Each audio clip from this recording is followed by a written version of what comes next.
Ladies and gentlemen, welcome to another edition of World Talks here on TVP World. I'm your host, Benjamin Lee, and please join me and my guest on this next interview.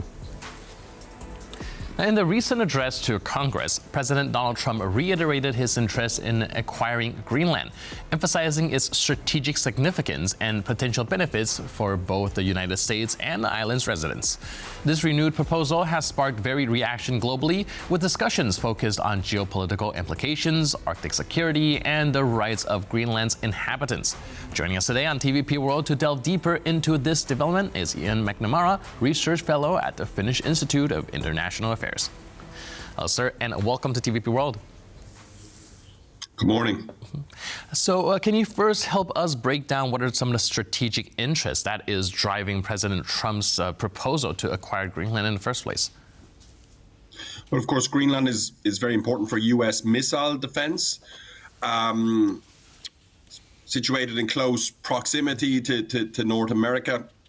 And of course, Greenland hosts, or is thought to host, lots of very valuable minerals and raw materials under its surface. And of course, much of this is now coming to bear with climate change as the Arctic ice melts. So a mix of strategic reasons, defense reasons, but also economic reasons, both underline Greenland's strategic significance.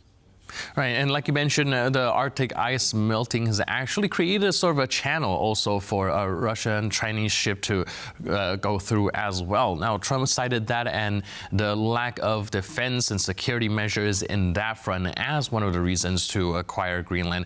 Do you think that, that's a valid reason for the United States to be interested in the region, or are there any other measures that could be put into place to secure the region without the need of basically having acquired it by the United States? I don't think there is any valid reason for this. If it was any other president or any other politician, we'd frankly say that these claims that Donald Trump is making are bizarre. But of course, it's Donald Trump. We have to expect the unexpected, expect the bizarre. But the problem is two things. That, the United States can have access to Greenland, can have access to its strategic significance through its alliance with Denmark, through the NATO alliance. The problem with Donald Trump in that regard is that Donald Trump does not believe in alliances, number one. And number two, in terms of world order, international order, these are very, very worrying developments, because the United States has stood up for a world without spheres of influence, without great powers carving up the world between themselves and creating tensions and bullying the small or states smaller than them. The United States has stood up traditionally since the end of the Cold War, at least, for a fair and free and rules-based global order. But we're seeing with Trump's claims on Greenland and what he's saying about Greenland, he's saying essentially that he would like the United States now also to retreat into this era of great powers trying to carve out spheres of influence. And I think that's very worrying beyond Greenland. I think it's very, very worrying for all of us interested in a rules-based international order. Right, like I mentioned, my question would be whether or not this move would actually set a precedence for future territorial acquisitions by major powers, like this Trump's view of the world, where, of course, essentially might makes right, and their strategic interests is kind of one step above national sovereignty or the rule-based order that you just mentioned. Yeah, I think once you set precedents, once you start engaging in this behavior, once the United States, as the world's lone superpower, stops leading by example in trying to protect the rules-based order, starts to retreat into this, as I mentioned, world of spheres of influence, the old Monroe Doctrine, if you will, or an updated form of the old Monroe Doctrine, then other great powers will start to mimic that even further. We'll see Russia maybe take further steps to try and establish its sphere of influence. It's already definitely trying to do that in Ukraine by military force, but also there's implications there on Russia's borders for the Baltic states and indeed for Poland and further afield also with China and Taiwan. So the rules-based order can unravel very, very quickly, and right now Trump's behavior, in my opinion, is very, very reckless and is doing a lot very quickly to unravel the rules-based order that I mentioned that the United States has built up at least since the end of the Cold War, but probably since 1945. Right, and speaking of setting a precedent, we're also looking at the situation in the Panama Canal, where, well, the most recent development actually sees the U.S. firm BlackRock to buy most of the port's business of the Hong Kong conglomerate, essentially pretty much having it actually taken over by U.S. interests. Do you think that that in it itself is one step closer to what you've just mentioned?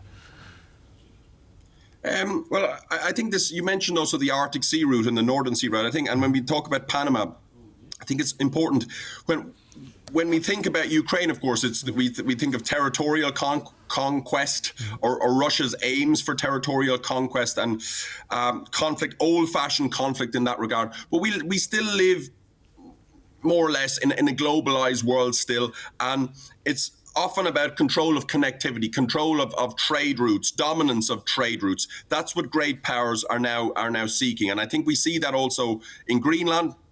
We see that in Panama, and we see the United States really trying to, under Donald Trump, really trying to assert its dominance over this connectivity. So there's some of the old-fashioned territorial conflict, but also control over connectivity, trade routes, things like that as well. That is really shaping the great power game as we see it unfold at the moment.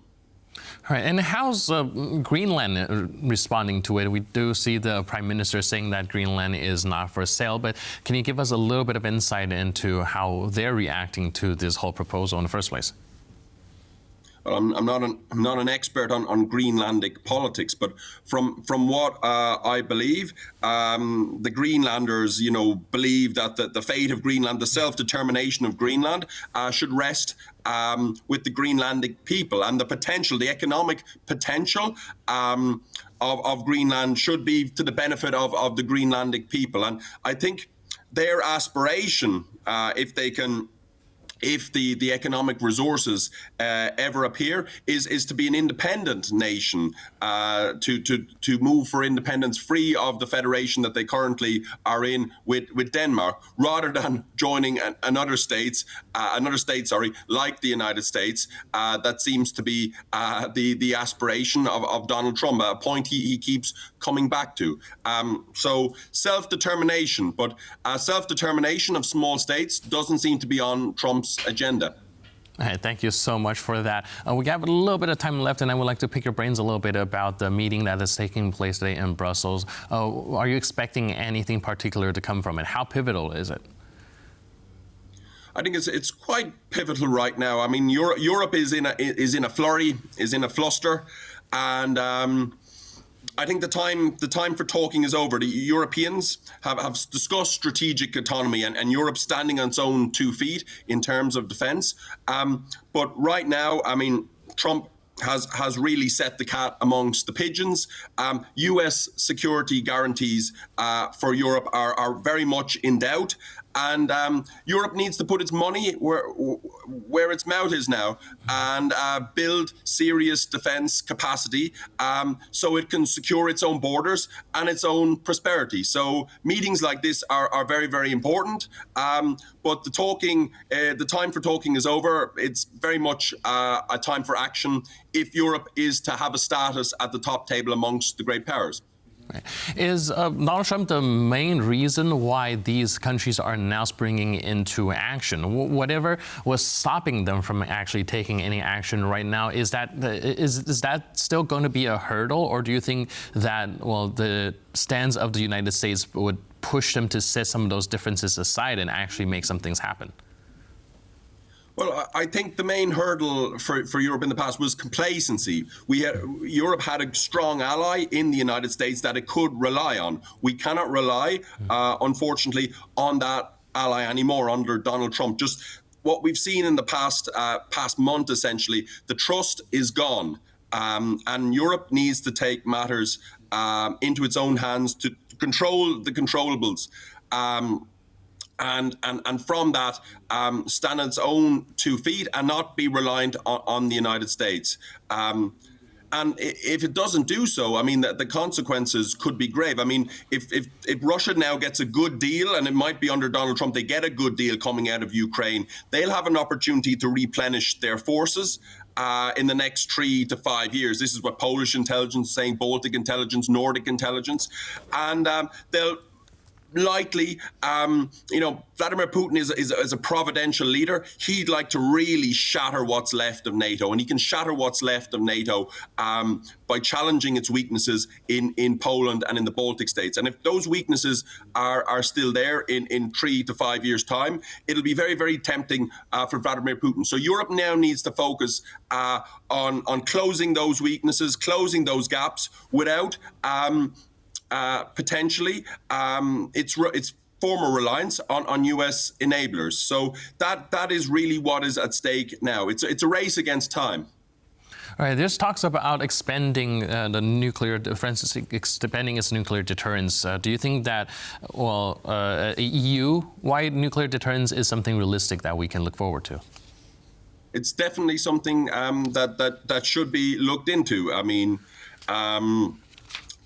Europe has relied since the end of the Second World War on US nuclear security guarantees. But yes, we do need, both at the nuclear level and at the conventional military level, we do need to look for European solutions for European problems in this regard. So I would welcome President Macron's statement on that. But a lot of work still needs to be done. This is very, very early days in that process. Right. So we'll have to see how things unravel. But in the meantime, thank you so much for your input and insight. Really appreciate it. Thank you. Cheers. And thank you for watching this edition of World Talks. But for more news, update, and commentary, please stay tuned to TVP World.